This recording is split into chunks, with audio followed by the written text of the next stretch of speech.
welcome to Final Fights. I am Mark Memphis Hoffmeyer, and joining me is Adam, the Yodeler Hodgins. I know it's unconventional to yodel whenever I boost a car, but I'm gonna do it anyway. It's my trademark, and I'm gonna do it anyways. So it makes my success rate go plummeting down, but it keeps my street cred up somehow. You failed at 90% of your car boosts. Right. I can only boost cars that have holes in the mufflers, so they're louder than my yodeling. Or by very loud areas, like concert halls. Right. I'm good at stealing from the airport. Well, yeah. You wait for, like, when there's arena, amphitheaters, that's where you steal cars by. Exactly. You wait for a guitar solo, and then you have to do it. Then you gotta do it. When Slash is playing, your car is gone. Listen, he's a liability, but he's a dang fine driver. That's right. Get me behind the wheel. I can't be touched, but getting to the car before the yodeling happens, it's rough. I gotta tell you, it says something about who you are as a person that I called you Adam the Yodeler Hodgins, and you immediately didn't even consider being a villain. You considered yourself being a good person, and I like that about you, man. I like that you never once just thought, hey, I'm like Calitri over here. I'm like number 9, the doctor. No. I'm Christopher Eccleston pulling this stuff. You just said that you're a good dude, and that's what you do. I'm a dark elf stealing cars. So, the last final fight we did was Thor: The Dark World, and that's not the best final fight. But there's a lot of interesting moments in it. I mean, anytime you have Darcy running around and Mew Mew and a few gags, like, you're going to have a good time. If I remember that correctly, that was just a lot of Thor jumping. That's it. That's right? Funny. Not a lot of punching. It's funny you said that because that's all he does. And there's one solid punch from Malekith the Accursed. And actually, in this fight, there's really not that many punches between... So, I gotta say, Raymond Calitri, played by Christopher Eccleston, and Memphis Raines, played by Nicolas Cage. So, there's a lot of... It opens up with a punch, kick, chair punch, jump. Yep. Well, the chair is used to punch Eccleston. And then it's just Eccleston shooting at Cage. I have a theory. Talk to me. Okay, you ready for this? Raymond Calitri. Raymond the Carpenter Calitri. Yep. Hates steam pipes. Oh, he hates them. He shot 6 of them in this scene. Yeah, he's like the jerk. He hates those cans. He hates those steam pipes.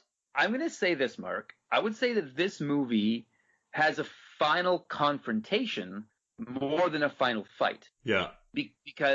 But again, I think, like, when you look at Eccleston and Thor, like the King of the Elves, the Dark Elves, and Thor in Thor: The Dark World, those are 2 incredible fighters, and they're not really having a great fight. Yeah. Both the Carpenter and Memphis have never been touted as being great fighters. One's a business, like a crime boss, and one's a car thief. They never got to their prowess by being fighters. So I feel like this final confrontation, it's very visceral, because it would be like me getting into a fight. I don't know how to fight. Like, I don't know what I'm doing. So I think I'd be throwing punches wrong, and I'd be more scared. Like, I think both these guys play a little bit nervous about getting the fight more than like a Schwarzenegger or Stallone. We're like, we're going to go into this and we're going to just, it's going to be what it's going to be. I think they both go in unprepared. But I'm going to say that this movie has what I call the Delroy Lindo equation. Ooh. All right. I like it. And it shares it with The One. Yes. Where it's also Delroy Lindo, and there's the protagonist and the antagonist, but then there's a cop who's a third party for some reason, who's just hanging out. Yep. And he's like the guy in high school when you're like hanging out with the girl that you kind of have a crush on, and you guys are kind of like flirting a little bit, but then there's just some bro who's hanging out who just wanted to leave so you can be alone and get things going on. But Delroy Lindo, he's just there, and he's like, I'm going to get you, Raines, but he also wants to get, the Carpenter. So it's just this weird like triangle dance where you can't really have a one-on-one confrontation because of the Delroy Lindo equation. And then you have the Timmy Ollie equation where you have a friend that's like, hey, I'm going to go grab some food. You want some? Yeah. And then they never come back. That's how they wrote him off screen. Have him get a hot dog. You want some coffee, Delroy? Right? What do you think? I'm also going to say why I like this final fight so much was I think that there was more character development in the Carpenter in this final fight than there was in the rest of the movie. Yes. Right. Okay. Raymond the Carpenter Calitri is one of the... I love Eccleston, but he's one of the worst villains I've ever seen on screen in a major motion picture. Is that fair? 100%. He's all gimmick. This character is all gimmick. And all they do is tell you how bad he is, which I hate. You never, ever see him being bad. Ever. Never. You only see him compromising. Exactly. Yeah, hey, I got your brother here. We're going to kill him because he screwed me over, but you have to help. Okay, cool. Well, I'm going to kill you if you don't. And he's always making deals. And he's never... Always making deals. I hate villains. Not hate, that's a strong word. I just like villains that they're just... You better watch out for old Adam the Yodeler Hodgins. He'll rip your face off. And then someone's like, yeah, right. I heard he ripped 8 people's faces off last week. And then when you meet him, when we meet you, you're like, Yodelay, Yodelay, hoo-hoo. Okay, you failed me once. Don't fail me again. And then you're the good guy walking away and you're like, wait, I thought he was going to rip my face off, but he gave me another chance. I'm moving to Texas. He doesn't live up to his Carpenter. And also, we've done carpentry before. You've done carpentry, I've done carpentry, correct? We've all done carpentry before. Yeah. The stuff he's making is countless hours. So this man is sitting in a boiler room with a lot of pipes that he hates, and he is just sanding his chairs and his coffins. The amount of time he put into that coffin for a 2-minute bit. Yes. Right? Like, that coffin had interior material work. It had cushioning. It had brass handles. It had, it was finished. It was fit and finished, ready to go. It wasn't like in the old Westerns where he's made a pine coffin. And he's I think that would have worked better in that moment of listen, I got a box for you if you don't fail me. But he's put no less than 150 hours into that coffin. Yeah. No, the cherry wood, the finishing, and if it's one person, at least 150. At least. 150 hours. Yeah. For a 3-second bit of if you don't do what I want you to do, I've got this box ready for you. And then he falls into it. But there wasn't 150 hours between when the job was failed and Memphis Raines got involved. So who did he actually make that coffin for? He just walks people in there and threatens them with it. That's his go-to bit. Is I got this coffin that I've never used, but one time someone's right. So you're Johnny One Thumb and I'm Hank Two Fingers, and we're talking.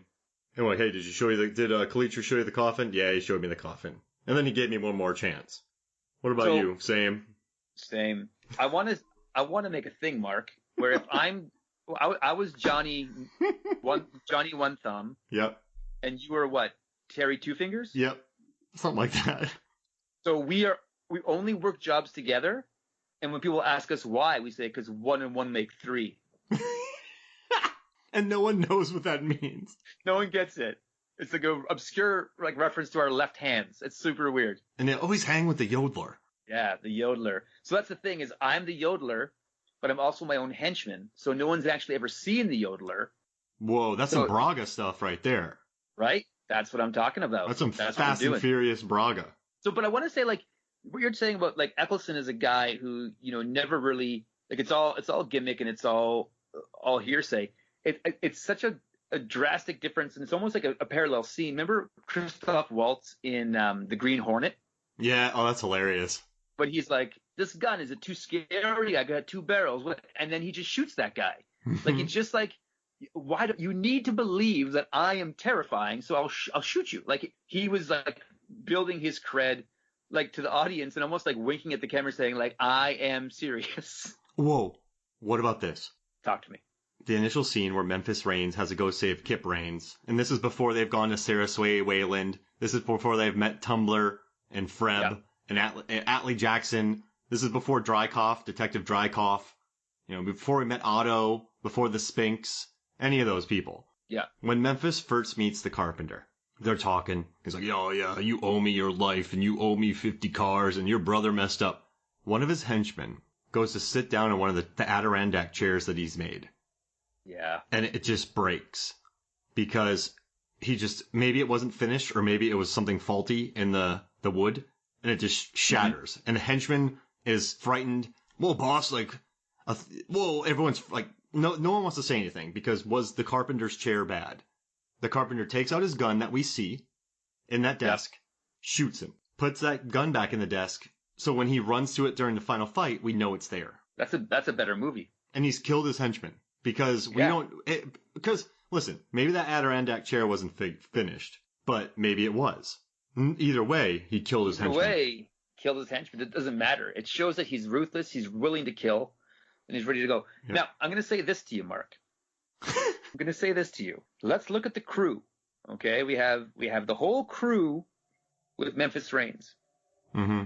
With the exception of Robert Duvall, I think anybody else in the crew would have been a better choice to fight Eccleston at the end. Interesting, because I gotta say, in this fight though, the front kick from hell that kills good old the carpenter Raymond Calitri is pretty legit, and I do like Nicolas Cage's big jump, and I do like his punch kick, and then he punches Calitri with that. Cage is quite a physical fighter in this, and I think I needed to see him in this final fight to be reminded of how good his kicks are. That said, I would love to see Scott Conn bonk Raymond Calitri on the head with a pipe. Right? Just comes in and bonks him. You were going to bonk him? I love that. This scene with the old Cadillac is my favorite scene in the movie. Woo! Go for it. Oh, wait. The Sphinx would just murder Calitri. Yeah, no. Sphinx needs to be the guy in that fight. Well, Sphinx would just pull a knife and cut him up like Calitri's body would look like the back of an Adirondack chair. Yeah, I believe that. I'm saying Char today. I'm saying Scott. I got some weird stuff going on. It's okay because it's all good. It's we make no judgments here. If I was a villain, I would be Ricky the fish tank Blahovich. Okay. So I would have gigantic fish tanks. So when I killed somebody, I would drop them in there with the fishes. Ooh, swim with the fishes. Piranhas. What do you think? I like it. They're swimming with the fishes. I think that's a good bit because it ties into like a classic trope. Mm-hmm. Yeah. And I would never say swimming with the fishes. Yeah. No, you never say. It's always implied.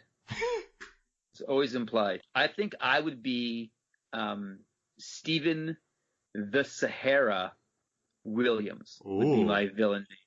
And because when I get rid of people, when I knock them off, I just always take them to the desert and bury them up to their neck and leave them. Yes. I like it.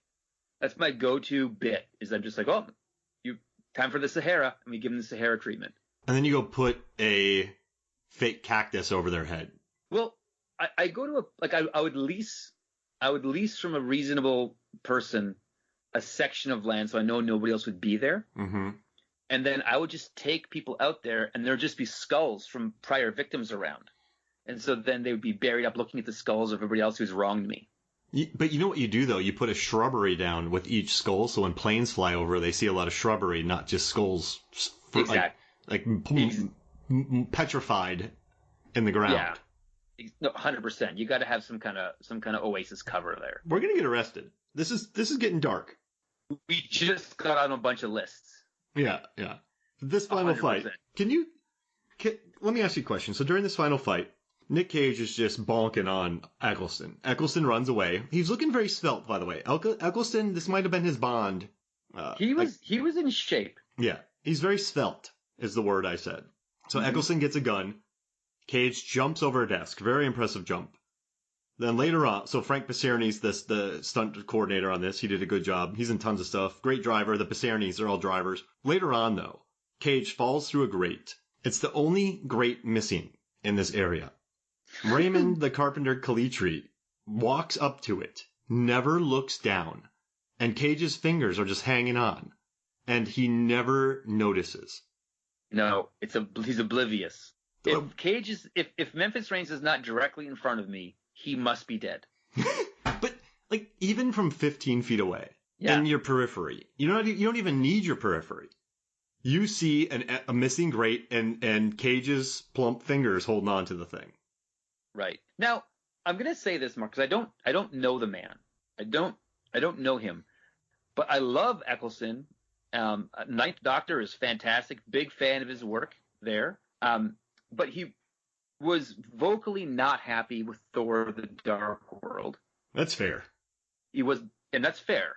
It didn't end well with Doctor Who. Am I correct in saying that, as far as I understand? Creative differences. So he's a guy who has a bit of a track record of not loving things he's done. Yes. Do you think he looks back fondly on Gone in 60 Seconds? And do you think he, at the end of production, he's like, listen, I've made some compromises for this movie. If you're gonna kill me, I gotta do the Hans Gruber. I gotta do the Gruber. And get a bullet off. Yeah. Because I watched that and I was like, oh, he is just pulling a Gruber right now. Okay. Yes, I think he said that. This role is so incredibly underwritten that you need to give me something to do. But if we look at his career, he had done Shallow Grave in 94, which was his calling card. Then he did, Cracker, Hearts and Minds. He did Our Friends in the North. Then he did Jude. Then he did Elizabeth, which was a big role. Then he did Existence. But then he had a couple... Existence. Oh, Existence. Good call. And then he had Gone in 60 Seconds, but then he just sort of... He had he was in, Othello, The Others. He didn't have that big 24-hour party people. Yeah. This movie, though, does he regret it? It's a nothing character, but it's a Nick Cage film in 2000. Yeah, I think this is his most visible movie. Yeah. Now, I know probably Thor: The Dark World got more people in seats, but he was so unrecognizable in that, I don't think that people think of that as an Eccleston role. Which one? Thor: The Dark World. No, yeah, no one knows who that is. No. I mean, it's just, this one a lot of people saw him. This got him on a lot of radars, but it's not. I mean, this movie put butts in seats, and it probably paid for something nice for him. So, does he regret it? Right. No, because it seems like he did 3 days of work. Yeah, no, his stuff was all shot in one afternoon, it looks like. And he went method and learned how to make chairs. He went full Daniel Day-Lewis. And so now he has a legitimate craft that he understands and can do. Right. And it's called Whose Chairs is his business. Whose chairs? Whose chairs? Oh, man. They do not break when henchmen sit on them. He sells chairs to criminal bosses. Now, Mark, I pitched this to you. I said, Mark, have you done Gone in 60 Seconds Final Fight? I think I want to do that with you. And you were like, interesting choice, but let's do this. Because here's the bomb I wanted to drop on you. Oh, no. I don't think the final fight is between Cage and Eccleston. I think the final fight is between Memphis and Eleanor. Yes. That's the final fight, is the car ride back. That car is trying to fall apart and break before it gets there. And to me, the Eccleston stuff just felt like at that point in time, I didn't care anymore. I was just like, I cared about him getting that car there. So that whole car chase, that was the final fight to me. Yeah, I think so. And then this was let's get the villain out of here. And then okay, I gotta tell you something. Talk to me. Master P and his crew, they're gonna come back and try to kill him. They're not gonna be in jail for long. No. And they legitimately tried to murder him. Right. The next movie is them trying to kill Memphis. And probably, they were trying to kill them. Oh, they were a bigger threat than Eccleston ever was. Yeah, Eccleston how did he rise to power? So I was going to pitch you a prequel movie about a young carpenter in a boarding school with a young Cyrus the Virus. Oh my gosh. And Cyrus the Virus would always bully him and belittle him.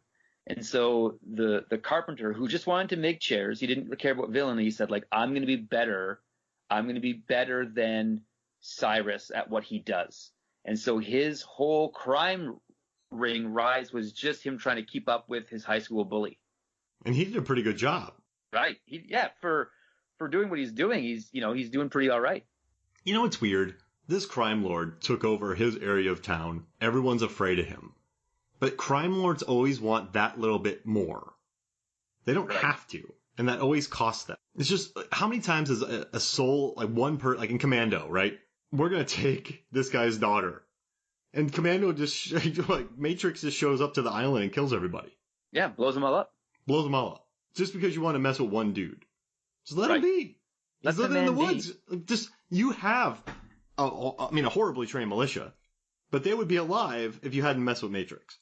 Well, it's and that brings me back to like one of these points where like you look at like Dr. No or Goldfinger or one of these James Bond villains, and it's like if you have enough money to wage this war against James Bond, what do you really have to gain? We've talked about this before. Like what's the net gain from winning?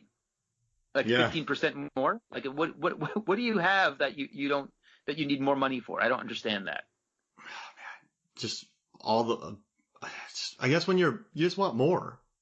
Yeah. Now, Mark, I'm going to tell you this, why this movie is so near and dear to my heart. Uh-oh. This movie was released on my very last day of high school. Whoa. And so it was my last day of high school exams. In Ontario back then, we had grade 13, which is OAC, Ontario Additional Credit. So if you went to college, you go to grade 12. You went to university, you go to OAC. So last day of OAC, my last exam was done at 11. And then my friends and some girls got in my car and went to Pizza Hut for lunch. And then we were driving back to the school to get them on their bus. And torrential downpour came out of nowhere. My car hydroplaned right into oncoming traffic, and I just destroyed my car. Head-on collision. Whoa. Last day of high school. So then, we tow the car home. I get the loving but stern chat from my parents about what happened and what I did wrong and blah, blah, blah, blah. They were very understanding. It wasn't my fault, but I was involved. So we got the car all settled away, figured that out. And my dad says, well, let's focus on something positive and let's go see a movie. So we go and see Gone in 60 Seconds. Whoa. 3 hours after I was in a head-on collision. So every bump and scrape in this movie was like viscerally real to me. Oh my gosh. It was crazy. So then the next day, my dad went to a farm auction and bought an old 1953 Massey Ferguson tractor that didn't run. Brought it back to the house, and he said to me, son, I'm going to help you rebuild your car before you go to college this summer. But before we turn any wrenches on that car, you and I are going to get this tractor running first. So we had to fix this tractor, get it going, and then we could work on my car. So we got his tractor running, and we named it Elner. Wow. Oh, that's cool. Because Gone in 60 Seconds. That's amazing. Right? Oh, that's nice. So that was my Gone in 60 Seconds, like, emotional connection story. Well, I'm glad we got that out there for this final fight. Now, I want to talk about three things in this. I know we don't want to go too long, but there's three things I want to talk about. Yeah, we need to be gone in 20 minutes here. When he is caught, I like when he sees Eleanor being destroyed and he goes, unicorn. And then the henchman goes, what? The henchman gets so mad that Nicolas Cage says unicorn. That makes me very happy. And then when Delroy Lindo is cornered by Raymond the Carpenter Calitri, he's like, you don't want to kill me, you'll be killing a cop. And he goes, yeah, I do. Calitri's like, yeah, I want to kill you. Amazing. Then Amazing. I love when Nick Cage is threatening to break the chair or whatever it is, and Calitri's like, no, and he breaks it, and he's like, no! His heart is breaking for this chair that he spent 50 hours on. That's a good bit. The chair smash is my favorite moment in the movie. Yep. It's the first time that I thought Calitri was real. Yeah, a character, because he loves his stuff. And there should have been more of that. He should have shot a henchman for breaking a chair.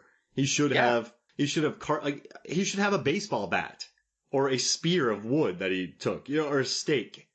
Just something, anything. I think that he should have had his own car. Like I thought if he's his own car, but he was very specific about his car, and yeah, it could have been wood paneling on it or like wood dashboard or something, but like, and then there could have been a Memphis Raines Calitri car chase at the end with Elner. Oh yeah, and this is how it ends. They get out their car, and no, that's not how it ends. But I just want a sander. Like I just want Cage, Memphis Raines, taking a piece of sandpaper and just rubbing it on Calitri's head, and just blood coming off and stuck to the sandpaper. Unreal. What about that? Unreal. I love it. Now here's the next question for you, Mark. This is my last question for the final fight. Like I love this movie.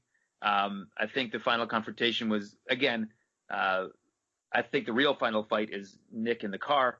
But with the Eccleston and Cage, I love that they don't really know how to fight well, but they have moments of it, and then that feels real. So I like that confrontation. But Fast 9 is coming out soon. Very soon. Very soon. I'm going to give you three options, and you tell me who you'd like to see as a cameo or walk on in the after credit scene in Fast and Furious 9. All right, give it to me. Cole Trickle from Days of Thunder. Mm-hmm. So he walks in as like a driver. He's that universe. Memphis Raines from Gone in 60 Seconds. Mm-hmm. Right? He just shows up and he's like, I hear you guys are boosting cars, or you're on my turf, or something to that effect. I don't know how it would work, but I don't know. Or a CGI Steve McQueen from Le Mans. Okay, this sounds crazy, but I'm thinking about the tone of the franchise. I love Steve McQueen, but I just don't want to bring him back because I just don't want that uncanny valley. I love that though. Nick Cage, I love. I love him in Mandy. I love him in Willy's Wonderland. Color Out of Space. He's been doing great work. And I'm not saying he couldn't fit in this world. Yeah. I just think where these villains have been with Statham, with Luke Evans, with Charlize Theron, having Tom Cruise be the villain in like 10, 11, 12. Yeah. That would just take, no, Nicolas Cage. Because Tom Cruise, when he enters a movie, he takes it over. Much like Dwayne Johnson did with Hobbs and Shaw. I'm a fast purist. So I want Nick Cage to come in, know his role, be a hero, blow up, and then get out of there. Okay. Hold he's on. Sean? Oh, no, wait. He can't be Sean Boswell's dad. Crap. He's... Whose dad? Oh, wait. He's Jesse's dad. Yes. I think Jesse's dad's still alive. Yeah, because he's in prison. Because when he gets out, we're going to race. Yes. Like... Oh. And he's done Drive Angry. Like, he's done a lot of driving movies. So, that's it. Nick Cage. Okay. So, as we were talking, I was like, what about if... You know how... what's his... Idris Elba was like all RoboCopped up in Hobbs and Shaw.